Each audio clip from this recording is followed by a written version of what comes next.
All right, finally, I want to talk about this issue of flattening the curve. And I don't actually mean the virus curve.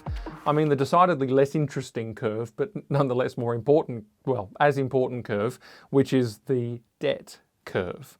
You know, to date, the Australian government is looking to incur more than $250 billion in costs on its economic support package. That's 13.3% of Australia's GDP. That appears to be the highest in the world. It is more than double that of Canada, for example. It is triple that of the UK. And the measures being adopted are frankly profligate. I mean, you look at a casual on $200 a week before coronavirus, they're now merrily earning $750 a week, thanks to the government. And the not-for-profit, who posts an income of a mere 15% less than this same month last year, is entitled to oodles of government money with no sense of their cash reserves, no sense of how they've been doing in the other months, no sense of whether they even need it, whether maybe something happened in the same month last year that explains the 15% difference and it's perfectly normal and fine. We're deliberately, it seems to me, overspending and free-falling into debt. And gross government debt is currently about 40% of GDP. The IMF is projecting that we will double that in just 24 months, which is quite astounding. Now the cry comes back, of course, well, what are we to do? You know, we need to be saved from the virus. And I just have a question. I'm not saying do nothing, I really am not. But I do have a question, which is at what point does the cure become worse than the disease? Business leaders have become openly critical about the approach to the economy. Australian Industry Group executive Innes Willocks has said parochial state premiers are trying to outdo, outbid and outrace each other to smother any chance of economic recovery. Our responses to the health situation must be proportionate and logical, not hysterical and irrational. And he's saying basically this complete lockdown stuff is really doing more harm than we realise. And I think he does make a valid point. Could it be that we lose perspective? Let me put it this way. If the media posted tables on the front pages which not only kept up their obsessive focus on the number of new coronavirus cases each day, but let's say they posted tallies of the number of people who have filed for bankruptcy in the last 24 hours, the number of people who have applied for Centrelink in the last 24 hours, the number of businesses that have gone into administration in the last 24 hours, the number of people who have lost their job in the last 24 hours or had their hours reduced to nearly zero, the number of addictions revived in people's lives due to isolation, the number of suicides and things like this. Maybe then we'd have a slightly better view of what's really happening, maybe a more sober view of the costs that are incurred, not just in the health system, not just in infection rates, but everywhere. But see, there's a very modern idea which we've all come to believe. And it's this, it's that the government will and can and should save us. We believe that the government can save us from everything, even climate change, even bushfires, and now it can save us from another incident of life, which is disease, pandemics and things like that. We look to the government and say, save us, make sure this doesn't happen. It's unrealistic. This is why I think some of the criticism of Daniel Andrews is really over-egged. I mean, he is my least favourite politician in the country, or least favourite leader in the country, by far. But gee, yeah, maybe mistakes were made. Mistakes were always going to be made. You cannot control every microscopic virus that's floating around in this country right now, and however many trillions of them there are. It's unrealistic. We believe that the government can save us, and we punish governments who we don't think are trying hard enough and being earnest enough in saving us, in tipping money, out like I was just describing it in these crazy measures that are being put together. And so they're forced to act quickly, even when their actions are poorly calculated and can't be known, they can't have proper information to make the decisions. And so the government comes in as a saviour. The economic shutdown is to save us from the virus. But then all of a sudden we realise we need to be saved from the economic shutdown. And so it's raining money and stimulus. And my question is this, what if they can't save us? What if we're delaying the inevitable? Or what if actually they could save us? They can save us from this particular matter, which is the spread of a virus. But you know what? Only by creating problems that are far worse, far more systemic, and far more destructive down the line. I already mentioned the immediate debt issue, but there's a bigger issue, In Australia, the immediate debt issue is not that big of a deal, frankly, in its absolute number, 40% of GDP. All right, we're better than most Western countries. That's the reply you will get so far. But it's the trend that bothers me. It's where all this is headed.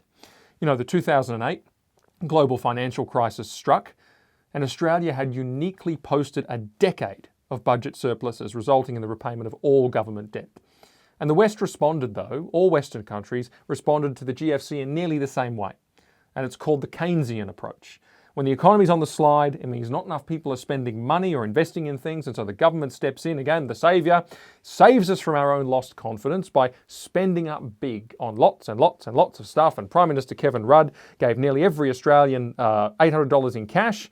I was at the uni at the time, so I got about $2,000 in cash, which I thought was great fun. But then the government embarked also on a massive array of nation-building projects, not all of which were successful, think Pink Bat, school halls, etc. But basically it was raining money. And you know something? The coalition went mental. Many of us were quite taken aback, actually, because this seemed to be an insane act of economic vandalism to plunge Australia into more debt than the GFC would at breakneck speed when the future was uncertain, the size of the required stimulus totally unknowable, and the likelihood of ever repaying this money slim because people don't like it when you turn the tap off when you've been given them cash. And so governments don't tend to have the moral courage to do it. And so, this debt could be a permanent problem. And we'd seen the rest of the world suffering with major debt issues and debt crises. And we're saying, well, isn't this what makes Australia different? That we don't do what they're doing, that we don't go down this line? And the coalition, carped on with the same economic message until they won the 2013 election. Well, here are two fun facts. Of the main contributors to the Australian government's gross debt from 1854 to 2020, that whole span of time, the Rudd-Gillard governments of the post-GFC period contributed a massive 37.5% of the total figure. Big. Coalition governments since 2013 have contributed more than 52%. The Rudd government ended up spending, in today's dollars, about $2,900 for every Australian on stimulus measures post-GFC. The Morrison government is on track to spend about $8,000 for every Australian on coronavirus measures. Here is a big change in the past decade or two. Conservative governments across the West have almost entirely given away their fiscal discipline credentials. And you say, well, so what does it mean? Two things. Firstly, the trend really needs to stop. The Keynesian approach is all very well, but as I said, we simply don't know how close together crises are. We don't know how much money we need, how secure we need to be, and how big the next thing is going to be, and how soon it's going to be. We don't know how deep the crisis is when we're in it until we're out the other side. It seems to me that money was just thrown at this thing like mad and too much in so many ways, but quickly, not knowing how long it will last. What if we've overdone it and we need to survive a lot longer? What if, all sorts of things come to mind? We don't know how much to spend. We don't know what the future holds. It's an impossible theory in practice. I remember talking to an economics lecturer at uni and saying exactly that. Great theory, doesn't work. Not least of which because actually governments, once they are zealous and they want to be seen to be doing good and they plunge us into this huge surge of debt, then the crisis passes. Nobody will tolerate austerity and cutbacks. Nobody. And the opposition will always put the government's feet to the fire every time they want to take a dollar off of anything. So the spending never really dries up. And then the next crisis hits. We never had a budget surplus since 2008.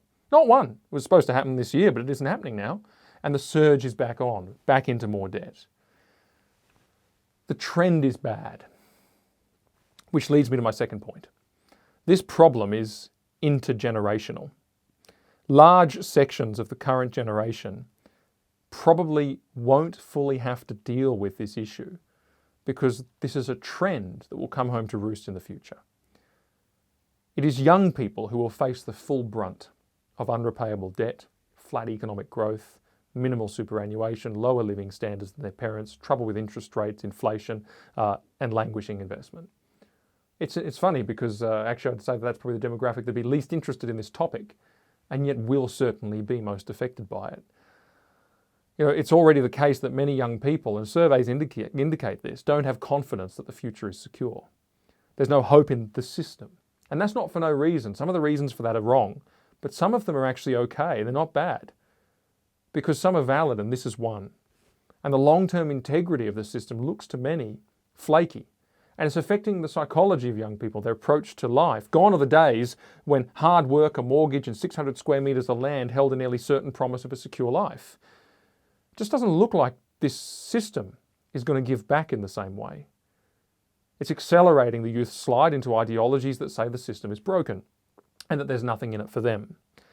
And that's a trajectory that I'm concerned about in my generation, but it's actually the actions of all generations that are in some ways making it worse. And if this path continues, the Marxists will almost certainly have their way, because it'll be a case of, and that loss of confidence in the system will lead to the kind of destruction that they seek. And so this goes back to my original point, which is, okay, even if the government does save us from the pain of crises like this, what's the long-term cost? Where does it all end? Where does it end up? Are we simply undermining the integrity of the system itself? Now, it won't happen today, this problem, but I'm calling it early because the trend is ever clearer. As Nietzsche said, lightning and thunder require time, the light of the stars requires time, deeds, though done, still require time to be seen and heard. So it's not going to happen today, but it's on the way. And this is not a question of doing nothing, but it's a question of balance. And my point is this: I think the mindset today, which is to expect too much from the government, which is to be terrified of hardship, which sometimes simply has to come, and which is to be stuck in this Keynesian approach to economic crisis, to spend up big and fast, it all leaves us getting that balance frequently wrong. But like Joseph, wise rulers store up for the future. And it's my hope that a new generation will care about this once again because of where it all ends. Wise leaders do store up. Joseph did.